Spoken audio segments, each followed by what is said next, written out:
Noida international airport के आसपास एक और मेगा प्रोजेक्ट आकार लेने जा रहा है जो पूरे एनसीआर की तस्वीर बदल सकता है। उत्तर प्रदेश सरकार अब यमुना एक्सप्रेसवे के पास एक नया ग्लोबल टाउनशिप प्रोजेक्ट लेकर आई है, सिंगापुर सिटी। ये सिर्फ एक रियल एस्टेट प्रोजेक्ट नहीं, बल्कि एक ऐसा स्मार्ट इंडस्ट्रियल और अर्बन हब बनने जा रहा है जो आने वाले समय में हजारों नौकरियां और अरबों का निवेश लेकर आएगा। दरअसल Yamuna expressway industrial development authority के तहत इस प्रोजेक्ट को विकसित किया जा रहा है। फरवरी 2026 में उत्तर प्रदेश सरकार ने इस प्रस्ताव को आगे बढ़ाया, जब योगी आदित्यनाथ की सिंगापुर यात्रा के दौरान लगभग 6,650 करोड़ रुपए के बड़े निवेश समझौते MOUs साइन हुए। इसके बाद सिंगापुर सिटी को आधिकारिक तौर पर यीडा के मास्टर प्लान में शामिल किया गया। ये प्रोजेक्ट मुख्य रूप से ग्रेटर नोएडा के सेक्टर 7 में विकसित किया जाएगा और लगभग 500 एकड़ जमीन में फैला होगा। अगर हम इसके प्लान की बात करें तो ये एक इंटीग्रेटेड इंडस्ट्रियल टाउनशिप होगी। लगभग 70% जमीन हाईटेक इंडस्ट्री, IT कंपनियों, मैन्युफैक्चरिंग यूनिट्स और लॉजिस्टिक्स हब के लिए आरक्षित रहेगी। वहीं बाकी 30% एरिया मिक्स्ड यूज डेवलपमेंट के लिए होगा, जिसमें high rise residential towers, commercial complexes, office space और ग्रीन इंस्टीट्यूशनल जोन बनाए जाएंगे।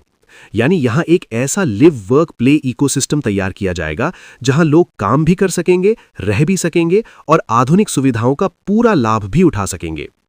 दिलचस्प बात यह है कि सिंगापुर सिटी को जापान सिटी सेक्टर 5A के साथ विकसित किया जा रहा है, ताकि यमुना एक्सप्रेसवे के आसपास एक इंटरनेशनल इन्वेस्टमेंट कॉरिडोर बनाया जा सके। यानी आने वाले वर्षों में यह पूरा इलाका विदेशी निवेश और हाईटेक इंडस्ट्री का बड़ा केंद्र बन सकता है। अब बात करते हैं इसकी सबसे बड़ी ताकत यानी लोकेशन और कनेक्टिविटी की। सिंगापुर सिटी की दूरी नोएडा इंटरनेशनल एयरपोर्ट यानी जेवर एयरपोर्ट से सिर्फ लगभग 12 से 15 किलोमीटर होगी, जिससे अंतर्राष्ट्रीय यात्रा और ग्लोबल कार्गो लॉजिस्टिक्स तक सिर्फ 15 मिनट में पहुंच संभव होगी। इसके अलावा यहां से यमुना एक्सप्रेसवे की सीधी कनेक्टिविटी दिल्ली, नोएडा और आगरा तक हाई स्पीड ट्रैवल उपलब्ध कराएगी।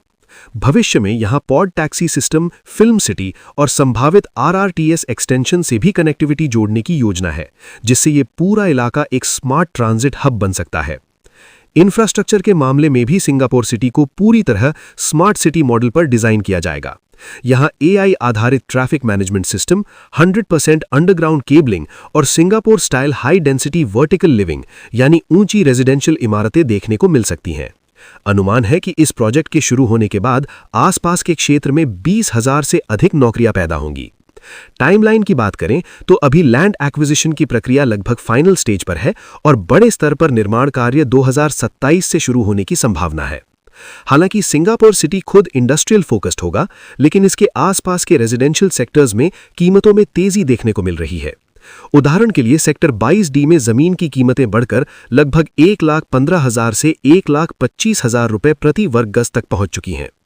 अगर निवेश के नजरिए से देखा जाए तो सिंगापुर सिटी को एक मिनी सिंगापुर इन इंडिया के रूप में विकसित करने की योजना है, जहां इंटरनेशनल अर्बन प्लानिंग, मजबूत सरकारी समर्थन और विदेशी निवेश का कॉम्बिनेशन देखने को मिलेगा। यही वजह है कि रियल एस्टेट एक्सपर्ट्स इसे यमुना एक्सप्रेसवे क्षेत्र के लिए एक high ROI infrastructure game changer मान रहे हैं। अगर आने वाले वर्षों में यह प्रोजेक्ट तय योजना के अनुसार विकसित होता है तो जेवर airport, film city, Japan city और सिंगापुर सिटी मिलकर इस पूरे इलाके को भारत के सबसे बड़े ग्लोबल बिजनेस और इंडस्ट्रियल हब में बदल सकते हैं। यदि आप नोएडा, ग्रेटर नोएडा या यमुना प्राधिकरण में प्रॉपर्टी से संबंधित सभी प्रकार के लेन देन व परामर्श या लाल डोरे की जमीन खरीदना चाहते हैं तो संपर्क करें। ऐसी ही वेरीफाइड और ग्राउंड लेवल इंफॉर्मेशन के लिए चैनल को सब्सक्राइब करें, वीडियो को लाइक करें और कमेंट में बताएं आप किस सेक्टर के बारे में डिटेल चाहते हैं।